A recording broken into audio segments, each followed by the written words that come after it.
పుచ్చింతలు పోవాలి ఇక మధ్యలో దించేసి వెళ్ళిపోయింది పల్లె వెలుగు బస్సు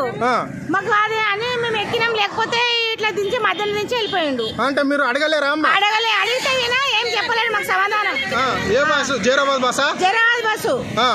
మరి మీదికి పోతుందని చెప్పాలి కదా ఎక్కువదాన్ని ఫస్ట్ చెప్పాలి కదా ఇలా మధ్యలో దించేసి వెళ్ళిపోతుండు మధ్యలో అంటే ఇప్పుడు మస్తు దూరం ఉంది ఊరు ఈ ఆడలో ఎట్లా నడిచిపోవాలి పొద్దంతా పని చేసి చీకట్లో ఎవడన్నా వట్టి కొట్టి సంపలేదు ఇప్పటికే దొంగతనాలకు అంతకన్నా భయం ఉన్నది యాక్సిడెంట్ అయిపోయినా అదే భయానికి బస్ ఎక్కితే ఎవరైతే చెప్పండి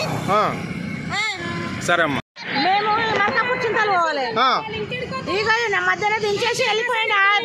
పల్లె వెలుగు బస్సు మాకు అదే అని మేము ఎక్కినాం లేకపోతే ఇట్లా దించి మధ్యలో దించి వెళ్ళిపోయిండు అంటే మీరు అడగలేరా అడిగితే వినా ఏం చెప్పలేదు మాకు సమాధానం ఏ బస్సు జైరాబాద్ బస్సు మరి మీదికి పోతుందని చెప్పాలి కదా ఎక్కువదాన్ని ఫస్ట్ చెప్పాలి కదా ఇలా మధ్యలో దించేసి వెళ్ళిపోతుండు మధ్యలో అంటే ఇప్పుడు మస్తు దూరం ఉంది ఊరు ఈ ఆడలో ఎట్లా నడిచిపోవాలి పొద్దంతా పని చేసి చీకట్లో ఎవడన్నా వట్టి కొట్టి సంపలేదు ఇప్పటికే దొంగతనాలకు అంతకన్నా భయం ఉన్నది యాక్సిడెంట్ అయిపోయినా అదే భయానికి బస్ ఎక్కితే ఎవరైతే చెప్పండి సరే అమ్మా